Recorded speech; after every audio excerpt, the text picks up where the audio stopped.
Hi, I'm Charlie Masters, Senior Flight Instructor here at Sporty's, and the lesson today is on communications and some things that you're apt to hear on your aircraft's radio. At Sporty's, we work hard to teach pilots how to communicate effectively on the radio. This means being efficient, saying what needs to be said, no more, no less. But sometimes you need to go off script and learn some phrases that are not in the FAA textbooks so you'll understand what's being said, even if it's just in a hangar flying session. For the first half century or so of flight, headsets were non-existent. Radio communications occurred over handheld microphones and a little tiny speaker up there somewhere in the headliner that was very hard to understand. Pilots often acknowledged complex instructions by simply clicking the microphone twice. Keying the mic twice says, "I understand." The early radios were scratchy at best. So pilots developed some one-word phrases so they could effectively communicate with the controllers and each other. The first one is Roger. Roger means, "I understand the transmission." Roger was also Kareem Abdul-Jabbar's character's name in the 1980s movie Airplane, which is a must-watch for all pilots. Second one is Wilco, which means, "will comply." You often hear these terms used together, as in Roger, Wilco. But it would be impossible to comply with a transmission you didn't understand, so certainly Roger Wilco is from the Department of Redundancy Department. Speaking of hearing on the radio, at non-towered airports, pilots will also ask for a radio check to see if their radio is working. Sometimes the response will be 5 by 5. This comes from the amateur radio crowd. Ham operators use a 5-point scale to determine both the strength and the clarity of their transmissions. So 5 by 5 means I hear you loud and I hear you clearly. Though technically correct, what pilots really want to know is the radio working? So a simple "I hear you" will suffice. The next term is greaser. Now greaser refers to that perfect landing where you run out of altitude and flying airspeed at the same time in such a way that your passengers will wonder even if you've landed. George. George is a slang term for autopilot, as in, "I'm going to let George fly for a while." Bug smasher. Now this is a generally derisive term used by the pilots of big airplanes when they talk about little airplanes. Ride report.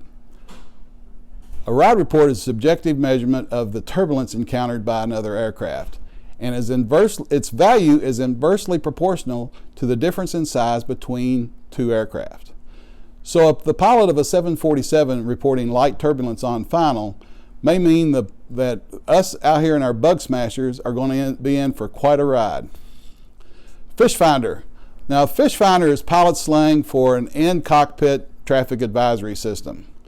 Now if a controller identifies potential traffic conflict to you, they want to know that you have seen and identified that airplane. Finding it on the fish finder is of no value to them. Now using your fish finder to know which way to look, that's a good idea, but a report of "I have him on the fish finder" is of no value to the controller. Now you may hear a pilot on the radio say something like 3000 in the window. What he's referring to is he has inputted 30 inches of mercury into the Colesman window of his altimeter. At a hangar flying session, one of your fellow pilots may refer to a flight with a pucker factor. Now pucker factor is a subjective scale, generally from 1 to 10, of the sphincter clamping force encountered during a particularly turbulent event or maybe a very rough landing. Speaking of numbers, everyone's familiar with the phonetic alphabet. Alpha, Bravo, my favorite Charlie, but there is also the proper phonetic pronunciation of numbers.